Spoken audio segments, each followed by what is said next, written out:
समायोजन की प्रत्यक्ष विधियां की मैंने चर्चा की थी। प्रत्यक्ष विधियां केवल इसलिए याद रखनी है क्योंकि एग्जाम में जब प्रश्न आता है तो कई बार ऐसे आता है कि समायोजन की अप्रत्यक्ष विधि नहीं है, तो आपको ये पता होना चाहिए 4 प्रत्यक्ष विधियां होती हैं। लक्ष्य का प्रतिस्थापन सबसे इंपॉर्टेंट है, तीसरी विधि बाधा का विनाश, अन्य उपाय की खोज और व्याख्या करके निर्णय लेना। आज की क्लास में इसका सबसे मोस्ट इंपॉर्टेंट पार्ट मैं पढ़ाने वाला हूं। ये बेहद महत्वपूर्ण है क्योंकि 100% यहां से प्रश्न आएगा। 100 मतलब 100% ही आना है। बस आपको ये युक्तियां जो मैं पढ़ाऊं वो समझ में आनी चाहिए कि सर इसका तात्पर्य ये होता है, बस इतना सा समझ में आना चाहिए। तो आज हम इसको पढ़ रहे हैं। आप प्रार्थना के साथ क्लास की शुरुआत करते हैं।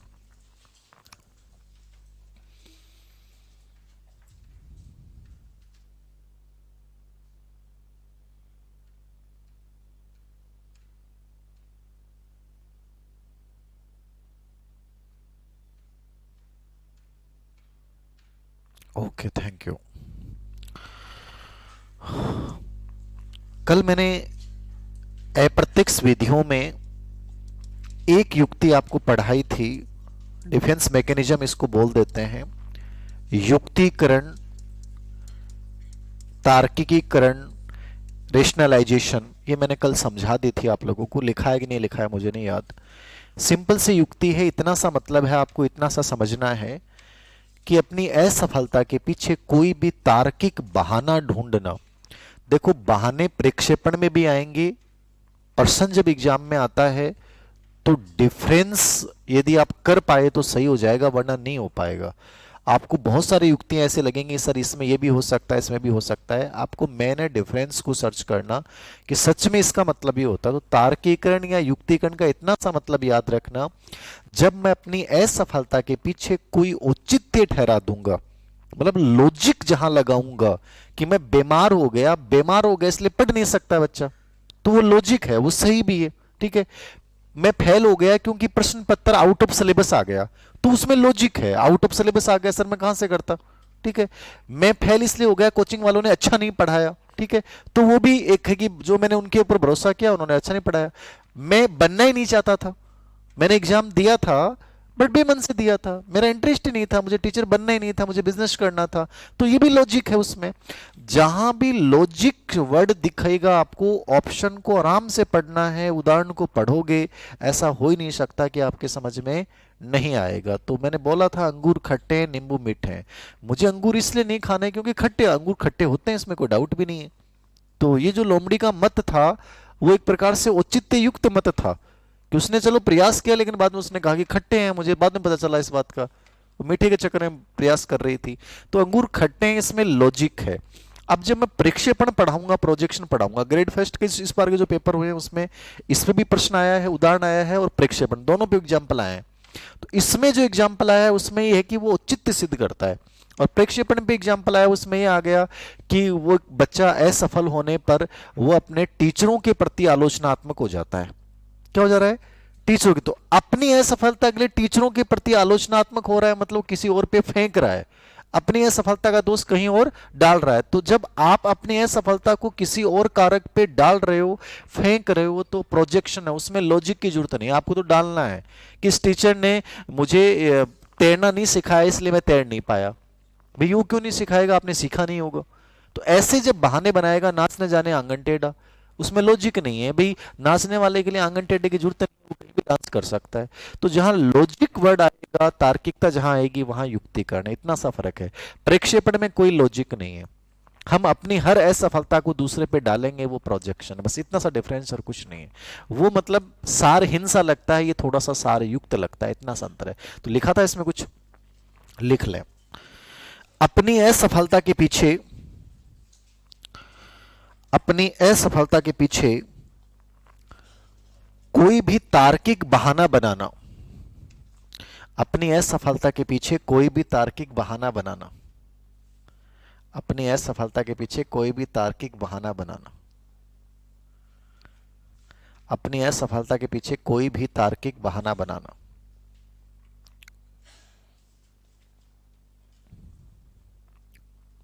जैसे अंगूर खट्टे हैं,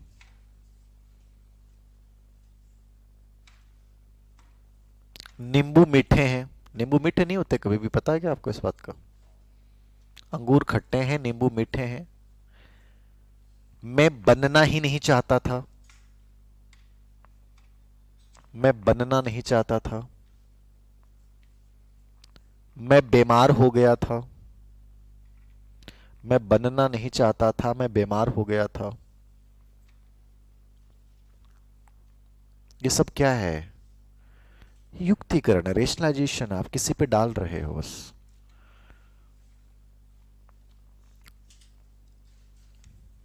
कोई डाउट है किसी बच्चे को इस पे? समझ में आ गया युक्तिकरण? बहाना है, दोषारोपण है, बट उसमें औचित्य है, बस इतना सा है। बहाना दोषारोपण वहां भी होगा, बट वहां पे औचित्य नहीं होगा, यहां पे क्या है? औचित्य, बस इतना सा फर्क है। दूसरी युक्ति लिखो, दमन, रिप्रेशन। यहां दो वर्ड आते हैं, दोनों को समझ लेना, बट एक ही एग्जाम में आएगा, कोई सा आ जाओ, चाहे ज्यादा फर्क नहीं है दमन और समन में। समन को अपन सरप्रेशन बोलते हैं। अलग अलग हैं, बट मामूली सा डिफरेंस है, कोई ज्यादा कुछ नहीं, बस कंफ्यूजन रहता है। क्या? मैंने, हाँ लिख लो अलग अलग, चाहे इसमें क्लियर करूंगा बस मैं थोड़ा सा। मेन दमन है युक्ति, समन एक पार्ट है, समन पे ऑप्शन में आता नहीं है, आएगा दोनों में से एक ही आता है, ये भी तय है। दमन क्या है? अपन कई बार बोलते हैं दबा लो चीजों को, तो दमन वही है, रिप्रेशन है। और सरप्रेशन में आप वर्ड का जब आप बोलते हो तो आपको लगेगा इसमें दबाव है, सरप्रेशन में मतलब जबरदस्ती है इसमें, समझ रहे हो? इसमें सचेतन है समन में आप, और दमन में आप बिना जानकारी की चीजों को दबा रहे हैं। बहुत सारी घटनाएं अपनी लाइफ में होती हैं, ऐसी घटनाएं जो जिनको याद करने से आप अपने आप को हीन से समझते हो, अयोग्य से समझते हो, तो आप उन चीजों को भूल जाना चाहते हो, या वक्त के साथ वो घटनाएं अपने आप भूल ही जाती हैं, वो दमन है। हमारी सबकी जिंदगी में ऐसी बहुत सारी घटनाएं हैं, और है नहीं, होती रहेंगी लाइफ में। आपके लाइफ में कभी ऐसा नहीं हो सकता कि आपको रिप्रेश नहीं करना पड़े, सरप्रेश करना पड़ेगा। जीवन जीना है तो हमेशा करना पड़ेगा। तो जब आप, कोई भी ऐसी घटना होगी, मान लीजिए किसी ने आपके साथ चीट किया, आपको बहुत बुरा फील हुआ, धीरे धीरे वक्त बीता, उस इंसान को आप भूल जाते हैं, वो हमेशा याद रहता है। बोलिए, याद रहता है? अच्छा, नहीं रहता इतना, नॉर्मली याद रहता है। जब मान लो मैं आपको पढ़ा रहा होता हूं, तो मैं कुछ एग्जाम्पल गिना देता हूं कि जो लड़की मुझे बहुत पसंद थी, जिसकी तरफ मैं बहुत देखता था, उसने कर दिया मेरे साथ चीट। फिर वक्त बदला, अब मैं इतना व्यस्त हो गया कि मैं क्लास में आप लोगों के साथ शेयर करके बस आपको लगता, वाह सर बताओ ना, थोड़ा सा और बता दो ना, बस, बाकी कुछ नहीं। हाँ चीजें हैं, माइंड में रहती हैं आपके, इतना बड़ा भी नहीं है कि यार आप अपनी लाइफ आपकी डिस्टर्ब हो रही है, कुछ नहीं। वक्त जब बदलता है, वक्त आगे बढ़ता है, तो बहुत सारी चीजें छूटती जाती हैं, और छोड़नी पड़ेंगी ना, वो अच्छा भी है, लाइफ के रूल्स हैं। आप ये सोच लो कि कोई इंसान मेरी लाइफ से गया तो सब कुछ खत्म, कुछ खत्म नहीं होने वाला भाई, कुछ नहीं खत्म होने वाला। ये बस है, गाड़ी है, यहाँ पे सवारियां बैठेंगी उतरेंगी। एक सवारी ऐसी हो सकती है जिससे आपको बहुत अच्छा अटैचमेंट हुआ, वो आपने सोचा था कि वो बैठी रहे, बस से उतरे नहीं, बट उतर गई वो अभी। वक्त भी था, आपको बहुत बुरा लगा, यार क्यों उतरी, उसको आगे जाना चाहिए था, मैं किराया भी नहीं लेता, और आगे चली जाती, और कहीं जाना था। आप सोचते रहे, गो 2 दिन 4 दिन 10 दिन सोचते रहे, फिर एक दिन बस में आधे अटक रहे। कहाँ सोचते हैं बट, ये जीवन है आपका, इसको एंजॉय करें, यात्रा है। इस यात्रा में जितने जल्दी दुखी हो जाएंगे, तो आपका जीवन वैसा ही दुखमय बन जाएगा, इसलिए परेशान ना हो। कोई यात्री उतर गया, ठीक है उतर जाने दो यार, ठीक है, पीड़ा होगी आपको, हो जाएगी, वक्त बदलेगा, धीरे धीरे आप भूल जाओगे, यही जीवन है। ये सबसे बड़ा सच है। तो आप में से लगभग लोगों ने ऐसा किया होगा। ईमानदारी से बताओ कितने बच्चों ने नहीं किया, हाथ ऊंचे करना। देख लो, ये वही शख्स हैं जिनके इमोशंस नहीं है। 4 लड़कियों ने किया है, 3 लड़कियां हैं, एक जवान है। उसने इसलिए नहीं किया क्योंकि उसके तक लगी नहीं, ठीक है। मौका पड़ा नहीं।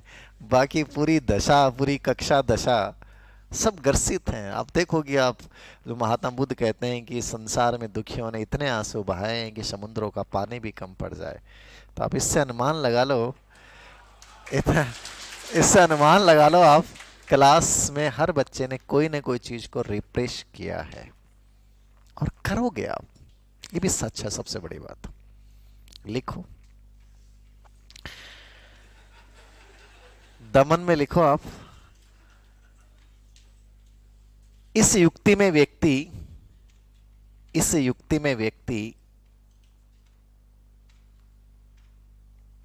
उन दुखद घटनाओं को इस युक्ति में व्यक्ति उन दुखद घटनाओं को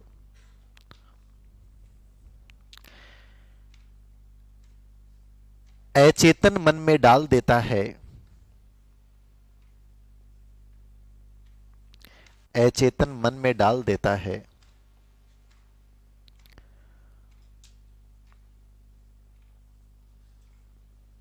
जो उसे पीड़ा देती हैं, जो उसे क्या देती हैं, पीड़ा देती हैं।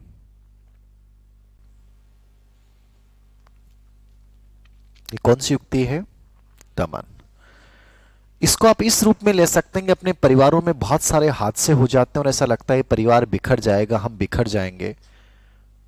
होता ना कि बहुत इंपॉर्टेंट व्यक्ति हमारी लाइफ में होते हैं और वो आदमी आपसे टूट जाता है, बिखर जाता है, या मान लो उसके साथ हादसा हो गया, तो आप क्या जीना बंद कर दोगे? नहीं करोगे, आप जियोगे। आप रोओगे भी बहुत, बट एक वक्त आएगा फिर से हंसोगे आप, फिर से आप नए कपड़े पहनोगे, फिर से आप मस्ती करोगे, सब होगा आपकी लाइफ में। क्यों हुआ? दमन, रिप्रेशन एक नेचुरल प्रोसेस है। वो इंसान जब आपके साथ था तो आप दूसरे इंसान सोचते थे यार कितनी गजब की जोड़ी है, ये कभी अलग नहीं हो सकते, या इनमें कुछ हो जाएगा तो दूसरा कैसे जिएगा। बट मनुष्य का स्वभाव है ये कि वक्त के साथ वो गहरे से गहरे घाव को भी क्या कर लेता है, भर लेता है। और ये भरना जरूरी है, एडजस्टमेंट ही नहीं हो पाएगा नहीं भरोगे तो आप, फिर तो लास्ट ऑप्शन है कि मर जाओ आप। वो जैसे इंसान गया, उसके साथ कुछ गलत हो गया, हादसा हो गया, तो आप भी मर जाओ, ठीक है। बट एडजस्टमेंट करते हैं हम, वक्त के साथ भूल जाते हैं। तो वक्त बड़े से बड़े घाव को भर देता है। वो युक्ति एज इट इज एकदम, ये कहावत जो है वो आपके दमन से रिलेवेंट है कि आप बिना जानकारी के बहुत सारी, आप भुलाना नहीं चाहते थे उस इंसान को, लेकिन वक्त परिस्थितियों ने आपको मजबूर कर दिया कि धीरे धीरे वो अनकॉन्शियस माइंड में चलता गया, नई चीजें आती गई, और आप धीरे धीरे उसकी जो स्मृतियां हैं वो क्या होती गई, कमजोर। तो इसमें एक वर्ड आएगा, बिना जानकारी के भूलते हैं दमन में अपन। और ये जो सरप्रेशन है, समन, इसमें इतना सा फर्क है। जानबूझकर भूल जाना, मतलब जानबूझकर भूल जाना, अपने साथ लाइफ में कई लोग चीट बहुत करते हैं, धोखा कर दिया आपके सामने, अब उस इंसान को तुम कहते हो यार वो सब बहुत घटिया इंसान था यार वो, तो उस इंसान को तुम मतलब याद करना ही नहीं चाहते, क्योंकि याद करने से तुम बड़े अजीब से हो जाते हो। तो वहां तुम उसको जबरदस्ती भुलाना चाहते हो, बलपूर्वक दबाना चाहते हो। तो बलपूर्वक वर्ड जहां आएगा वहां पे क्या आएगा? अब ये एग्जाम में प्रश्न आया हुआ है, वहां बलपूर्वक इसमें लिखा हुआ था, ऑप्शन में दमन सही हो गया, बलपूर्वक समन में नहीं, समन ऑप्शन में नहीं था। यदि बलपूर्वक यहां लिखा हुआ और ऑप्शन में दमन है तो आंसर क्या करना है?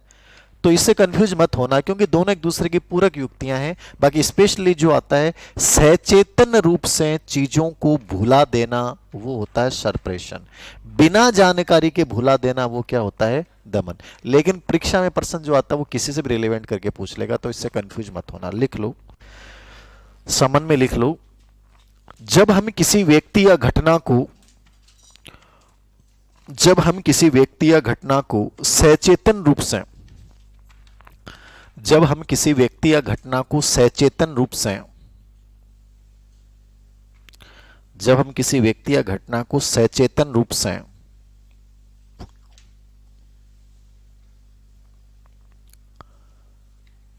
भुला देते हैं, सचेतन रूप से भुला देते हैं,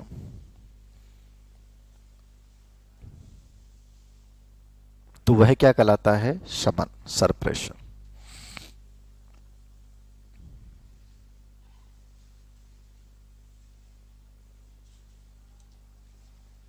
आ गया दमन और समन में अंतर समझ?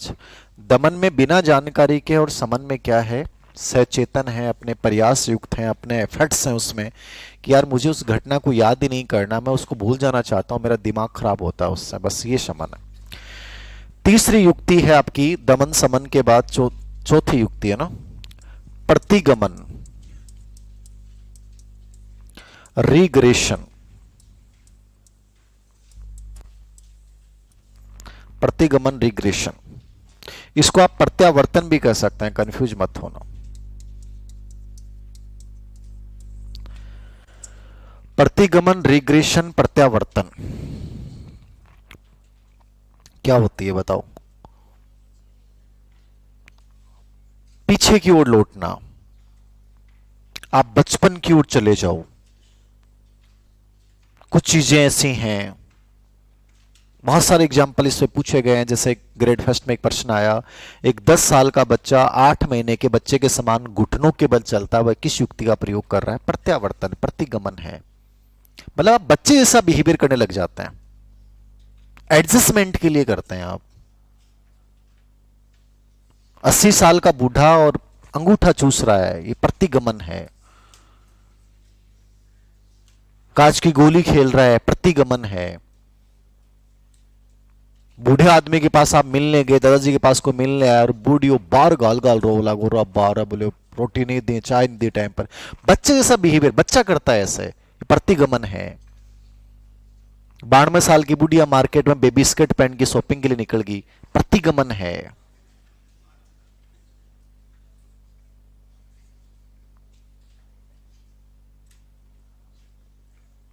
60 साल की महिला गुड्डा और गुड्डी का ब्याह रचा रही है, खेल रही है उनके साथ, प्रतिगमन है। पत्नी पति के साथ शॉपिंग के लिए गई और वहां जिद की उसने कि मुझे तो ये लख लठिया हार चाहिए। उसने कहा देवी अगले साल प्रमोशन होगा तब दिला दूंगा, इस बार नहीं। बाबी शोरूम का मैंने फर्श पर पसर गई, बोले मैं तो जद जाऊं जद मन वो दिला टाबर के रहेगा भी मन खिलौने दिवा दो नहीं मैं तो रहूंगो, और बिछड़ जा बैठे और बार गार लाग जा, अब लुगाई बै कर लागी, आदमी कट जा बेचारो। बताओ, प्रतिगमन है, बच्चे जैसा बिहेवियर है। ऐसा कोई भी एग्जाम्पल आपके सामने आ जाएगा कि छोटे बच्चे जैसा बिहेवियर करेंगे एक एडल्ट व्यक्ति है, तो वो सब कौन सी युक्ति का प्रयोग कर रहा है? तो एग्जाम्पल कैसा भी आ सकता है, लिख लो। इस युक्ति में व्यक्ति इस युक्ति में व्यक्ति इस युक्ति में व्यक्ति छोटे बालक के समान इस युक्ति में व्यक्ति छोटे बालक के समान व्यवहार करके समायोजन स्थापित करता है। छोटे बालक के समान व्यवहार करके समायोजन स्थापित करता है।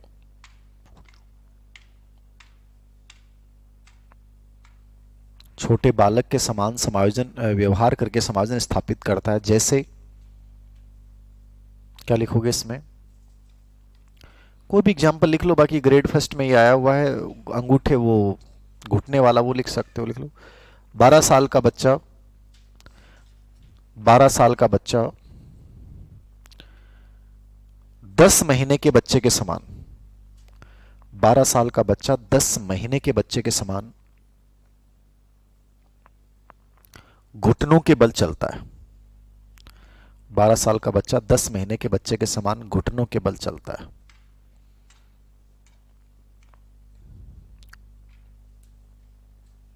कौन सी युक्ति है? प्रतिगमन।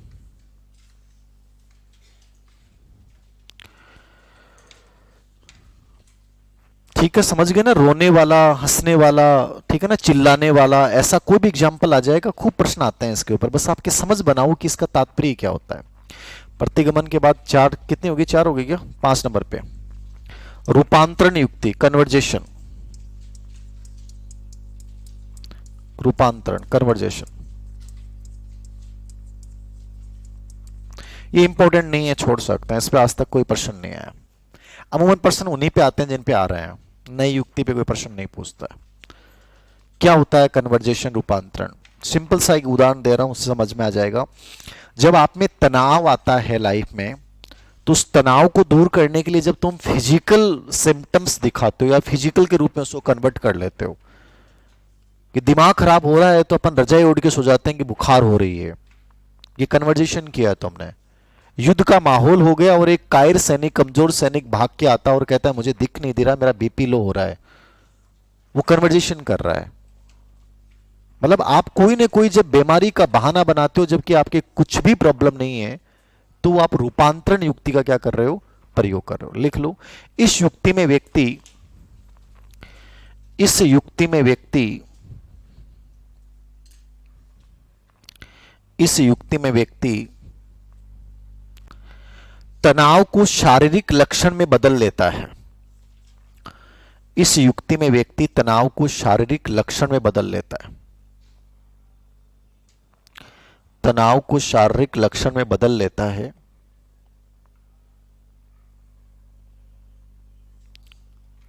जैसे एक कायर सैनिक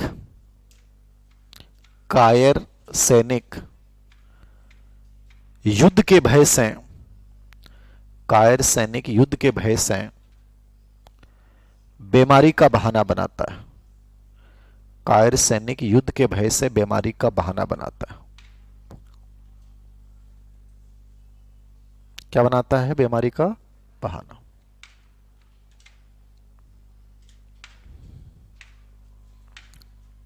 ये इंपॉर्टेंट नहीं है, आज तक कोई प्रश्न आया नहीं है, बट फिर भी आए तो याद रखना।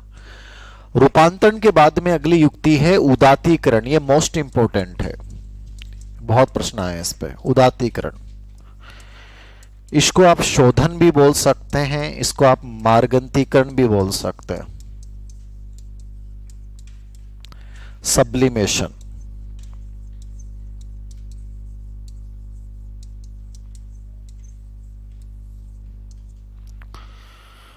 रूपांतरण, कन्वर्जेशन, उदात्तीकरण, शोधन, मार्गंतीकरण, सब्लिमेशन।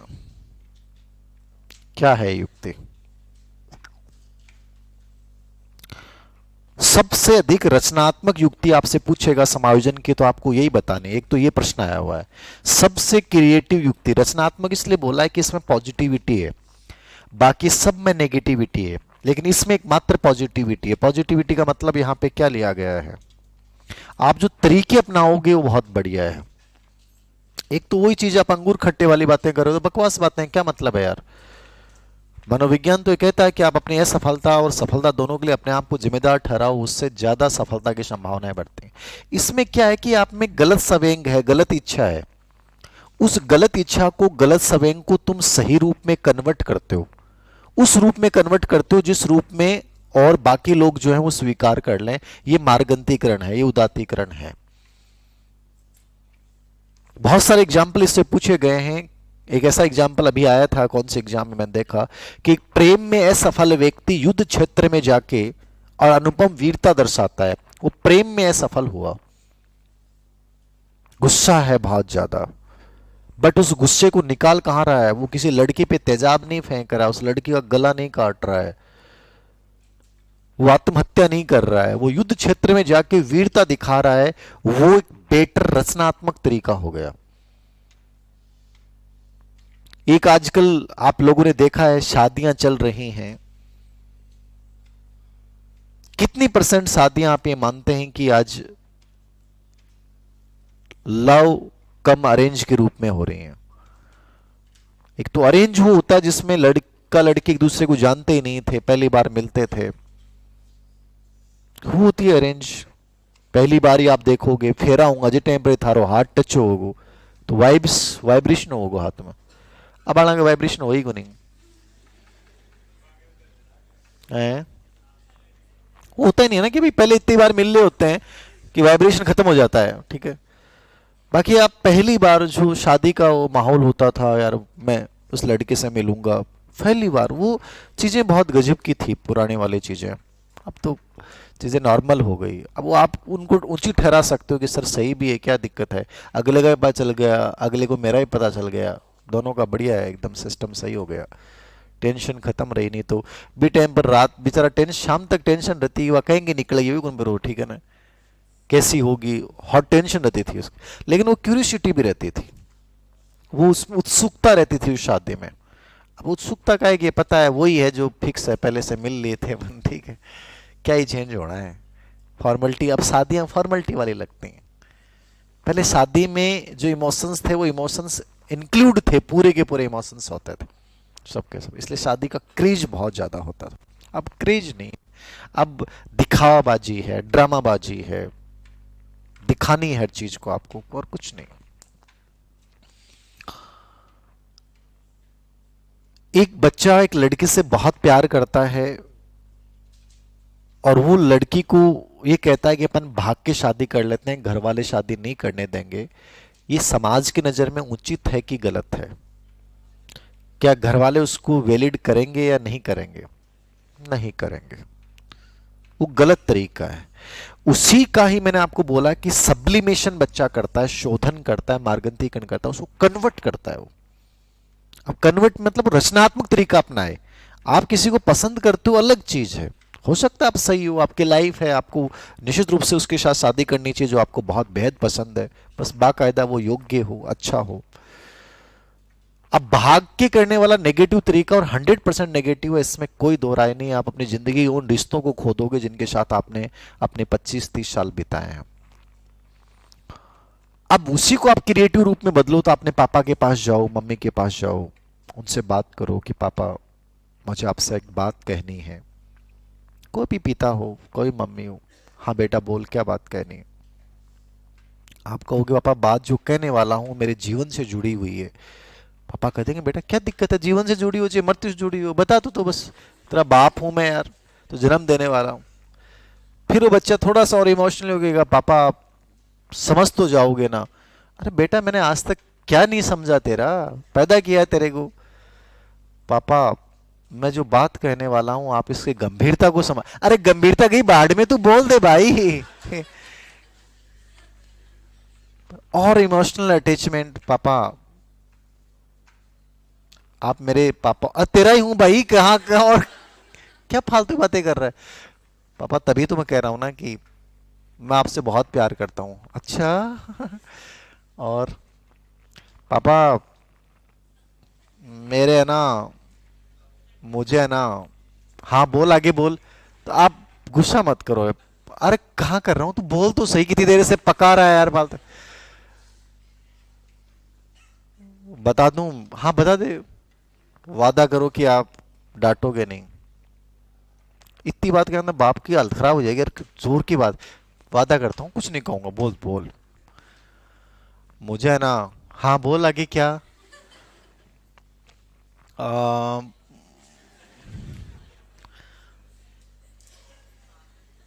मुझे ना एक एक एक आगे बोल। पापा मुझे ना एक लड़की, लड़की आपने कहा था ना गुस्सा। चल ठीक है, आगे बोल आगे बोल। पापा आप मम्मा से कितना प्यार करते हो? तेरी तो इतिंगर, दो चार डायलॉग और मार। मुझे पापा वो बहुत पसंद है और मैं उसके बिना जी नहीं सकता, यदि आप करोगे तो ठीक है, नहीं तो इतना वर्ड बोल के वहां से निकल जाओ। पापा का दिमाग खराब।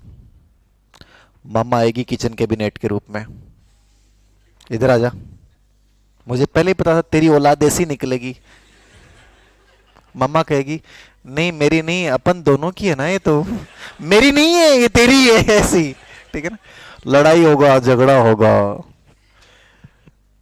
लास्ट में दोनों एक दूसरे की बात करेंगे, देखो जय को भी है तो आपनो ही, और एक ही टिंगर है यो, अरे यो चल जाएगो तो आपने इज्जत भी गोंडी और बुढ़ापा को सारो भी गयो। अब दोनों मीटिंग करेंगे, चल ठीक है मन नहीं है लेकिन स्वीकार करेंगे, समाज में बदनामी ना हो। और इस प्रकार से वो शादी अरेंज की जाती है कि पूरी दुनिया की नजर में क्या हुई, वो अरेंज मैरिज। जबकि पेरेंट्स को पता है, वो लड़का लड़की को पता है कि एक दूसरे से सेटिंग पहले से ही थी।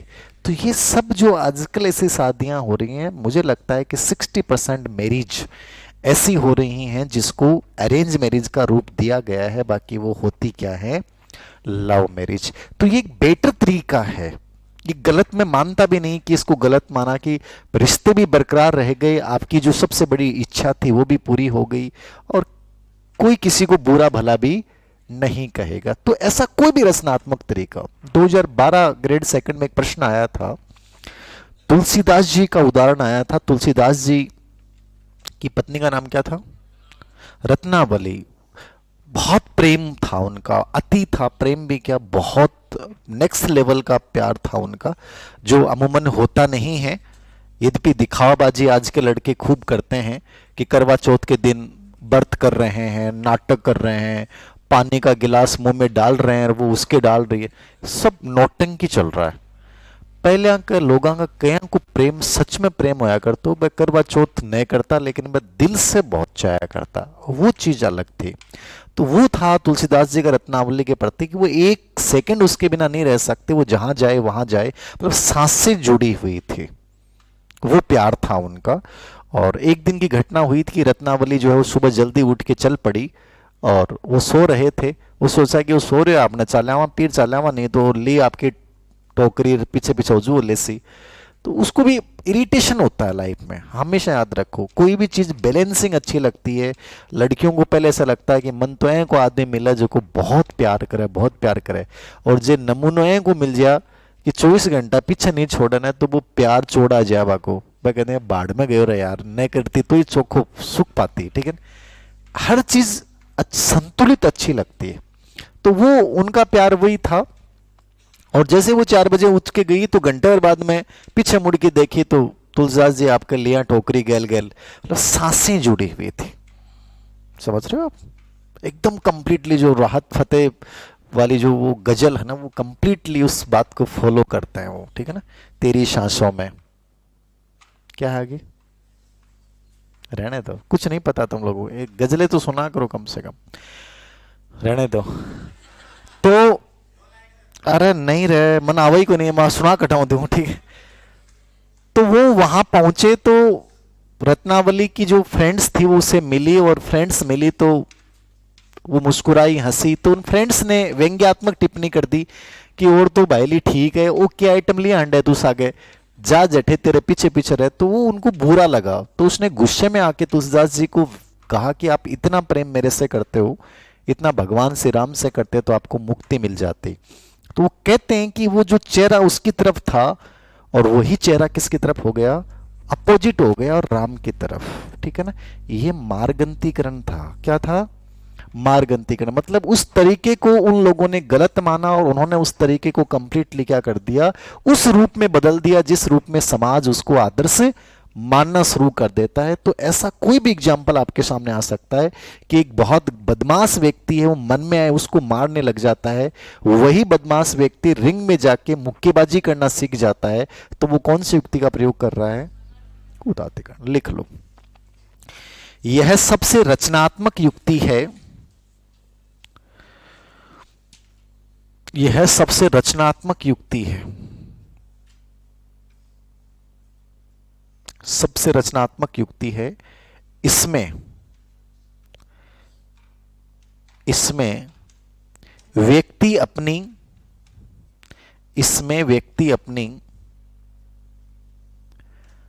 गलत व्यक्ति अपनी गलत या असंगत इच्छा को, व्यक्ति अपनी गलत या असंगत इच्छा को समाज मान्य रूप में बदल लेता है। असंगत या गलत इच्छा को समाज मान्य रूप में बदल लेता है। किस रूप में बदल लेता है, समाज जिस रूप में उसको स्वीकार कर ले उस रूप में वो बदल लेता है। कोई दिक्कत है किसी को, नहीं, वेरी गुड। लिख लो, जैसे प्रेम में असफल व्यक्ति, प्रेम में असफल व्यक्ति युद्ध क्षेत्र में बहादुरी दिखाता है। प्रेम में असफल व्यक्ति युद्ध क्षेत्र में क्या दिखाता है? बहादुरी दिखाता है। थे भाव समझ जा जो एग्जाम में कैसा भी एग्जाम्पल आ सकता है। प्रेम में असफल व्यक्ति युद्ध क्षेत्र में क्या दिखाता है? बहादुरी दिखाता है। सातवीं और अंतिम युक्ति है प्रतिक्रिया निर्माण, रिएक्शन फॉर्मेशन। ये भी इंपॉर्टेंट है। रिएक्शन फॉर्मेशन,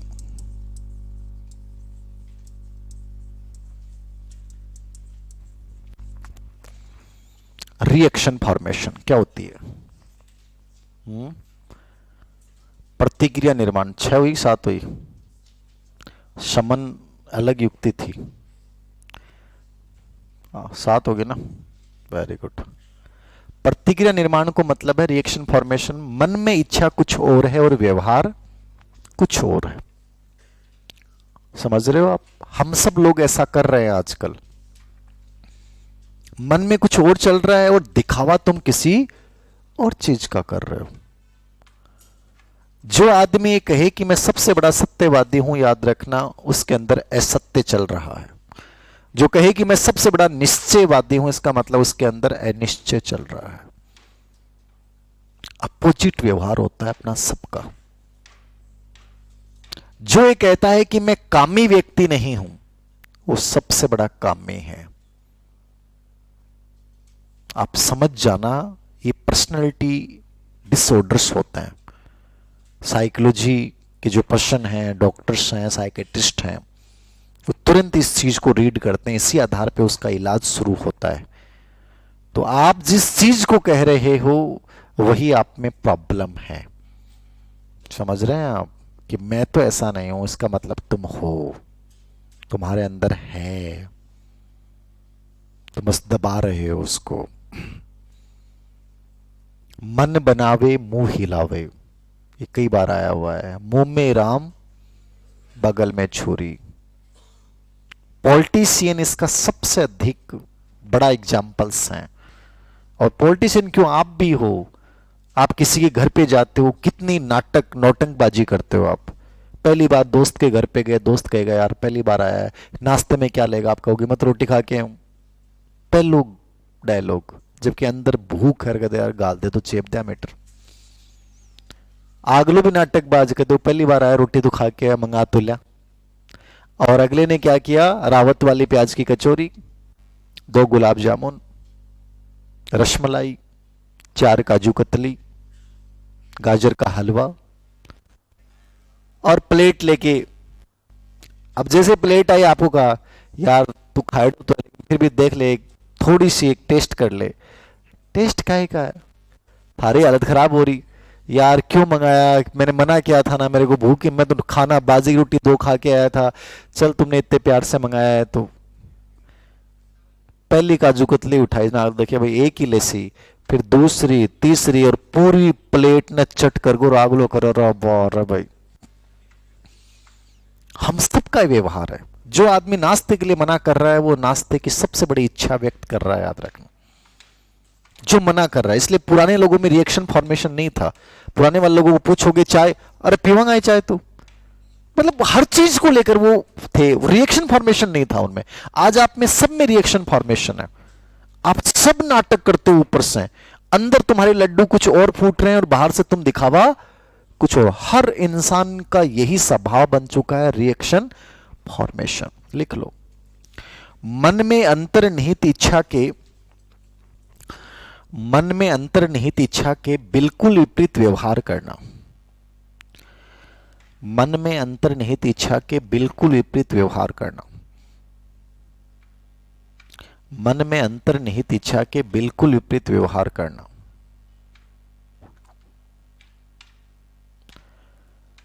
जैसे मुंह में राम बगल में छुरी, ये प्रश्न आया हुआ है। मुंह में राम बगल में छुरी।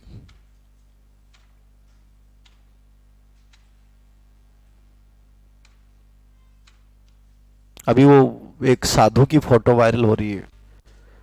वो साधु ने लेगी भागो, भागेगा, गलती नहीं है उसकी, हमने पहन रखा कुछ और है। ये हो ही नहीं सकता, आदमी कब तक कंट्रोल करेगा, भाड़ में गया कंट्रोल, लास्ट में कंट्रोल लास्ट में कंट्रोल नहीं होगा भाई। ये साधु संत बनते ही गलत है। इसलिए गीता में जो कहा गया है कि गृहस्थ आश्रम के बाद ही आप सच में संन्यास जा सकते हो, जा ही नहीं सकते। जो आदमी जितनी बातें करेगा कि आप कंट्रोल कर लो, इंद्रियों पे नियंत्रण कर लो, कर लिया इंद्रियों पे नियंत्रण, हो ही नहीं सकते इनके।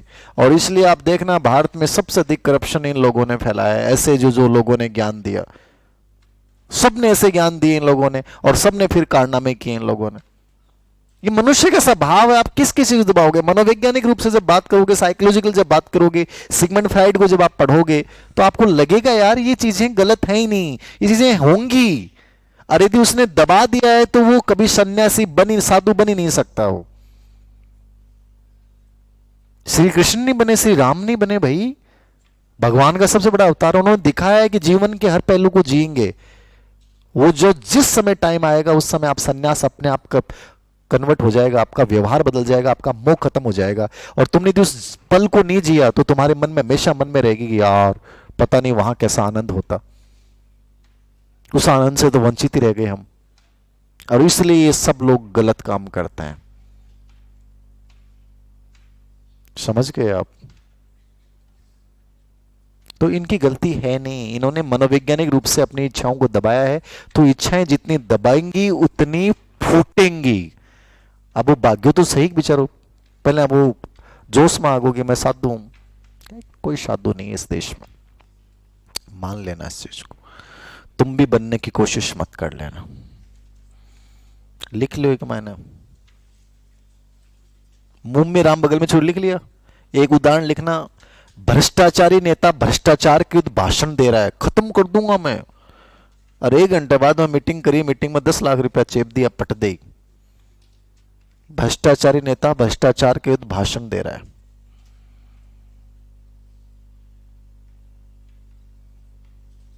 भ्रष्टाचारी नेता भ्रष्टाचार के विरुद्ध भाषण दे रहा है। कौन सी युक्ति है? Reaction formation. पहले गाँव में लड़कन के करता बागो पिताजी आतो रहे, छोरा उड़ा रहे, सुना है गे, बोलो पापा जी एक रिश्तो आयो है, एक छोरी को करवा दे। ना ना ना ना मैं कौन करूं, मैं अभी पढ़ूंगा, नौकरी लागूंगा। अच्छा चल ठीक है जनाब, मना कर दे। बाकी थे देख लो तो थाने साहब और अब तो डायलॉग बोलते थे, मैंने मेरा कि बेटा जी अवसर गयो तो गयो, ठीक है ना। तो पहले तो बड़ा माहौल बनाओ कि ना मैं कौन करूँ, क्या अगला पर मम्मी पापा रह देख मेरी इच्छा को नहीं। अब फिर वो डायलॉग मारते और देख लो थारे मन में हो गए, इच्छा मैं कर लो। इच्छा उसकी बहुत प्रबल थी, बट उसने माहौल बनाने का कोशिश किया है कि मैं नहीं करना चाहता। तो ये सब रिएक्शन फॉर्मेशन। मुंह में राम बगल में छुरी लिख लिया। मन बनावे मुंह हिलावे लिखा क्या? या भी लिखो तो नहीं देखा तो गुरु जी कठाऊ आगे मन तो बेरो ही को नहीं हो। मन बनावे, मन तो बनावे और मुंह हिलावे। मन कह रहा है कर लूं, गर्दन हिला रहा है ना ना ना ना ना। मन बनावे मुंह हिलावे।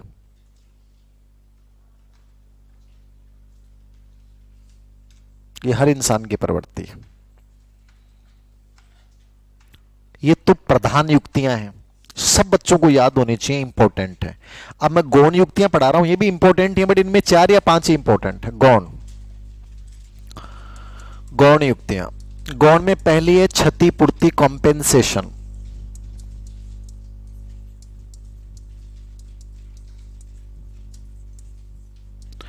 कॉम्पेंसेशन क्या है?